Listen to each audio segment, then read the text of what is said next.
매년 7월 27일은 세계 두경부암의 날인데요. 미국 등 세계 의학계가 두경부암을 알리기 위해 지정한 날입니다. 우리나라도 전국 거점 병원에서 무료 검진을 시행하고 있는데요. 긴장된 표정으로 진료를 앞두고 있는 신재영 씨. 그는 8년 전 코 뒤쪽 끝부분에 암이 생겨 비인도암을 진단받았었는데요. 이후 항암 방사선 동시 치료를 했습니다.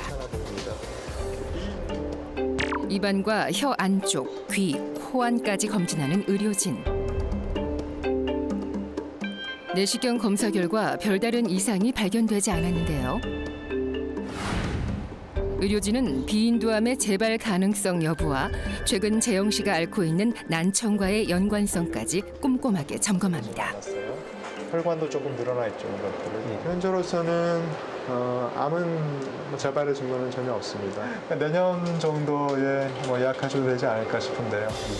두경부암은 눈과 뇌, 귀, 식도를 제외한 입과 혀, 목, 코 등 두경부에 발생하는 모든 암을 말하는데요.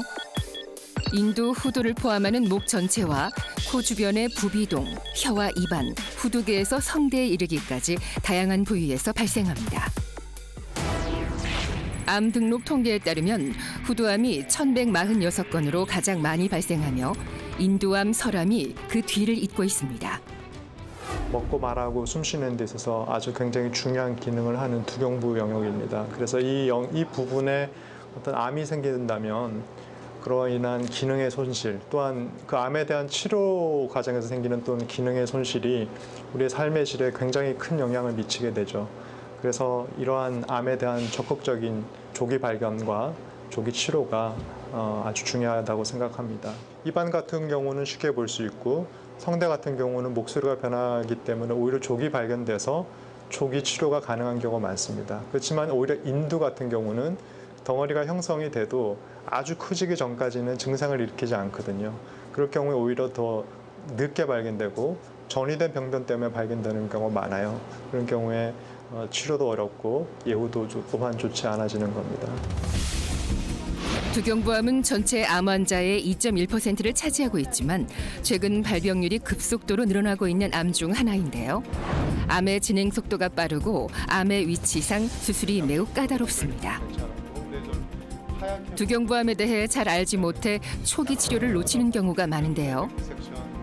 먹고 말하고 숨쉬는 기능이 복잡하게 얽힌 곳에 발생하는 두경부암.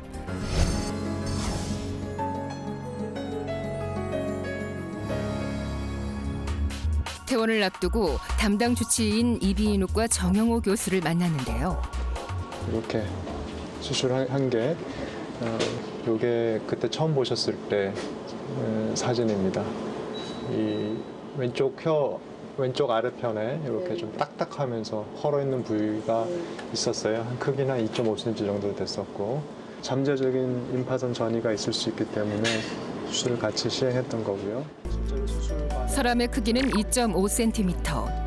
MRI와 PET-CT 촬영 결과 림프절 전이는 발견되지 않았지만 잠재적 전이 가능성도 고려해 혀 전체의 5분의 1과 좌측 경부 림프절을 동시에 절제했습니다.